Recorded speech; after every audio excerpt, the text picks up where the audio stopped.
What's up, my comic comrades? As many of you know, we've been covering the Venom Beyond story arc, and today we're wrapping that up by breaking down the story's finale that took place in issues 29 and 30 of Venom. Essentially, this story arc, and certainly these last two issues, are the prelude to the King in Black event that's kicking off in December, which is the story arc that deals with Null, god of the symbiotes, arriving on Earth Prime. With that said, let's get into it and see how the story wraps up. Like we always say, there's going to be spoilers for the entirety of the Venom Beyond story arc, so there's your warning. But now, let's get started.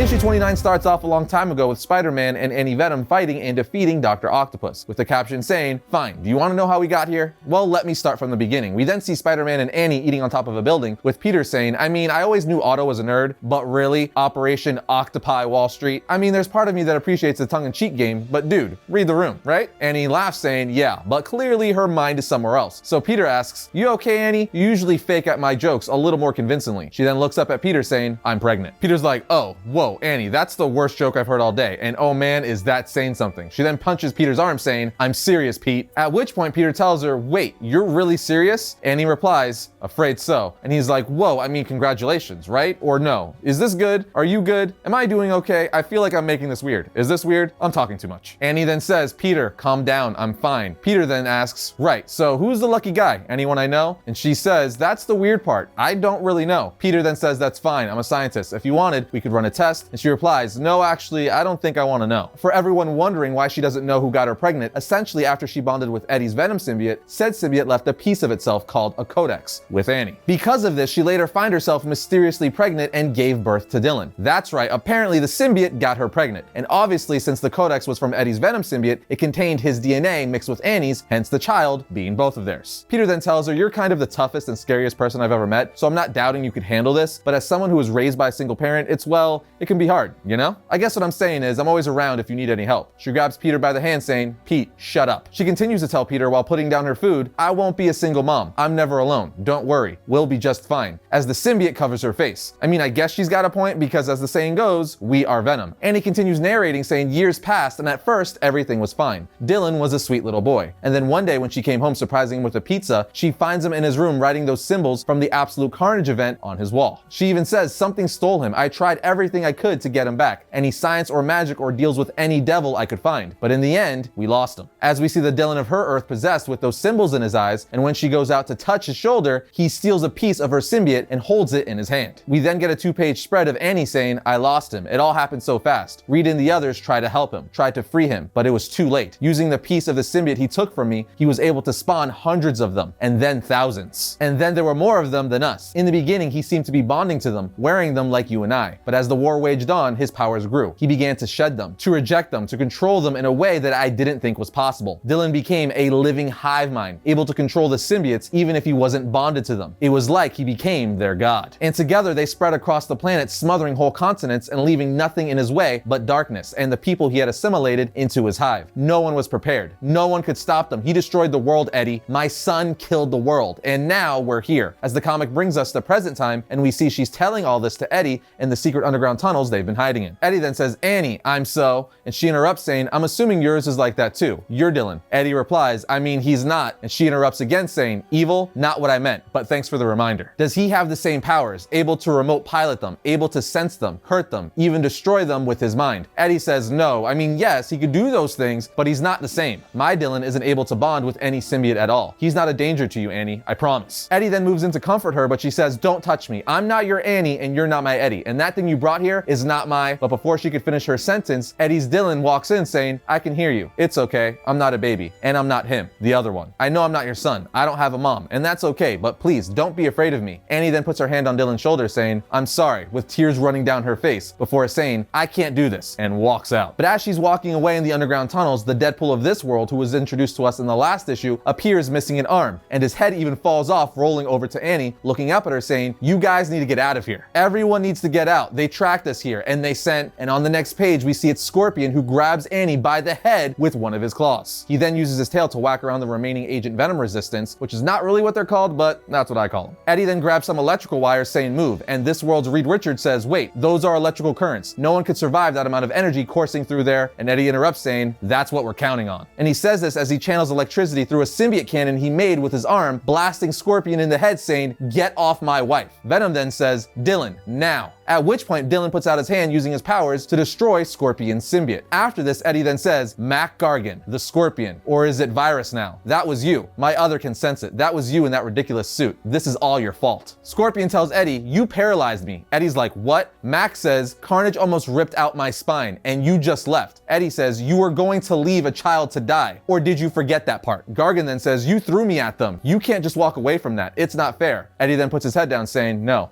I can't. Eddie then tells Gargan, so I'm gonna make you a deal. Gargan says, why would I do that? Eddie then tells him, that symbiote my son just killed, you got it from Codex. We can smell it, which means you know where he is. So now you're gonna take us to him. As we see the Agent Venom resistance gather around Eddie and Dylan's side. And this brings us to issue 30, the finale of the Venom Beyond story arc. The issue starts off with Codex sitting on his throne saying, I could feel you out there, Gargan, slithering around underneath us. Give me your eyes, show me where they are. We know something is wrong. As he sees Scorpion being destroyed by someone with glowing eyes and a hand reached out, which we obviously know was the Prime Earth's Dylan. Anyway, as he sees this, Codex screams, no, they severed my connection. That should not be possible. Killed my symbiote with a thought. No, he's like me. Dr. Octopus then walks in telling Codex, so I believe I discovered interdimensional travel. I was tinkering with the Scorpion suit that he was wearing when he came to us. And whatever this armor is, it comes standard with automated environment scanning technology. And once rebuilt, I was able to ascertain how they arrived on our world. It appears they built some sort of gate, and now I have the schematics. Codex then says, are you telling me you could build me one of those? A door to other worlds? Octavius replies, yes, I believe I can, sir. Should be ready in about 2 weeks, tops. Codex then tells him, begin at once. Meanwhile, at Reed's underground laboratory, the Resistance gather while Reed makes Gargan an exoskeleton, which will allow him to walk. And while doing this, he tells them, good news, guys, after talking with our new friend Mac here, the armor he was wearing came from an alternate world's version of a War Machine Mark III designed by their world's Tony Stark. This is good news because the armor comes standard with automated environment technology scanning equipment for the purposes of engaging multiple targets at once. Meaning if I can get my hands on that tracking unit and Annie interrupts saying, you could build one of those gate things that Eddie used to get here? He replies, oh yes, I'm quite sure. Eddie then asks, okay, assuming we could even get this thing, how long would it take you to build this gate? This crazy Reed Richards then scratches his metal head saying, well, we're limited on resources, so I can confidently say maybe 4 or 5 years tops. At which point Eddie, Dylan, and Annie just stare at each other, blank-faced. Annie then says, what? They're gonna be stuck here for 5? And Eddie interrupts saying, hey, we'll find somewhere else to go. We don't have to. And then Dylan says, wait, why can't we stay here? At which point Annie looks at Dylan and then just says, okay, everyone, meeting adjourned. None of us have slept in days. Let's regroup in the morning. We need a plan to get that equipment. Remember, that base of his is crawling with Avengers. We'll need a miracle to get through. And then all we have to do is take down my son. We then see later on that Annie is loading her gun while Dylan walks in, touching her on the shoulder saying, it's okay, I couldn't sleep either. She then says, Dylan, you touched me and my symbiote, it didn't burn. How is that possible? He then hugs her saying,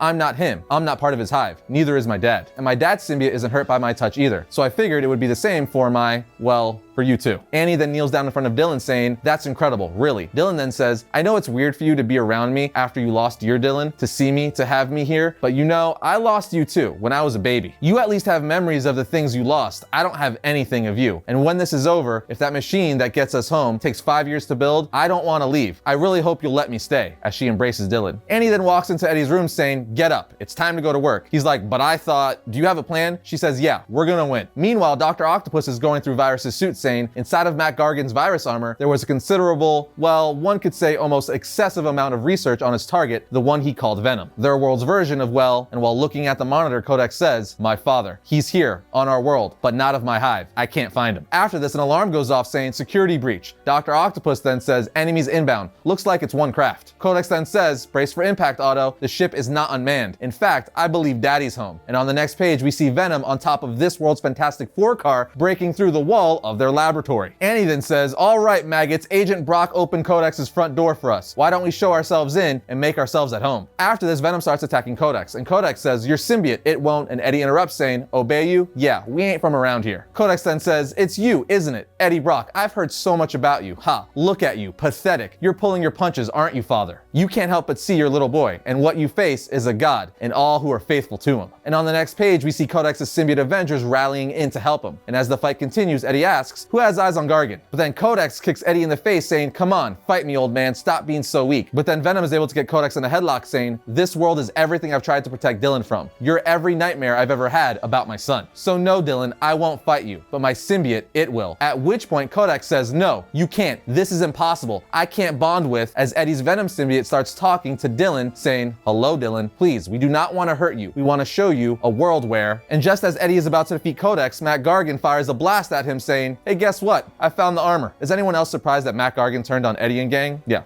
Didn't think so. Gargan then tells Eddie, you were always going to put me in prison on our world, Brock. Do you think I would trust you? And he says this as he lunges at Eddie. But Reed Richards of this world blasts him with a gun he built, destroying his armor. It's at this point Eddie forces Codex to lock hands with Dylan, who's also holding Annie's hand. Codex says, what are you doing? Who is this? What is this? And Dylan says, hey, it's okay. We just want to give you something. As we're taken inside Codex and Dylan's mind, where Dylan and Annie tell Codex, we want to give you a life, a shared life, my memories and your mother's, together. You see, son, this is it. This is how we win, how we beat the darkness that we have given you. Together. We beat it together. Essentially, with Dylan and Annie's memories combined, they show Codex a life he could have. With Eddie, Annie, and him together and happy, that is how they win. And after they show this to him, Codex releases everyone from his hive, looking up at Annie saying, Mom, before falling into a coma. At which point she just hugs her son saying, I'm here now. The comic then takes us to 1 year later where we see Eddie and Dylan have stayed with Annie, while Codex, her son Dylan, remains in a coma. We also see that Matt Gargan was imprisoned on this world and Eddie got his left hand back, which he lost in the Venom Island storyline. Essentially, his Venom symbiote gained new abilities while being so close to this world's hive mind, giving the Venom symbiote the ability to grow his hand back. Then months after this, we see this world's Reed Richards, who's legally insane, was finally able to create a gate to send them back home. Eddie then asks Annie to come with him, but she says, I can't go, Eddie. My Dylan hasn't awoken yet, and when he does, I'll be right there by his side. She then says, the Scorpion attacked me and you screamed at him saying, get the hell away from my wife. Do you remember that? And he says, yeah, I'm sorry. She then kisses him saying, I liked it, and the two hug and say goodbye. Annie then tells Dylan, you take care of your father, okay? And if you hear voices calling you away, remember mine. Promise. And then while walking through a portal, Dylan says, promise. And Eddie says, goodbye, Annie, maybe in another world. And she replies, maybe then, Eddie. Now back on Prime Earth, Dylan says, Dad, are we home? Did we do it? Eddie replies, we're home, but where did all the stars go? With a caption saying, to be continued in King in Black. And that, my friends, is the Venom Beyond finale. Like I've been saying with the entirety of Donny Cates' Venom run, it's really good. It's a fun read and an easy read with a bunch of compelling characters that are linked to the Venom stories I grew up reading in the 90s. Especially Cates bringing Annie back, well, an alternate version of her, but you guys know what I mean. Again, this was a really fun story and I'm so excited to see how this transitions into the King in Black story arc, because that's where things are really gonna hit the fan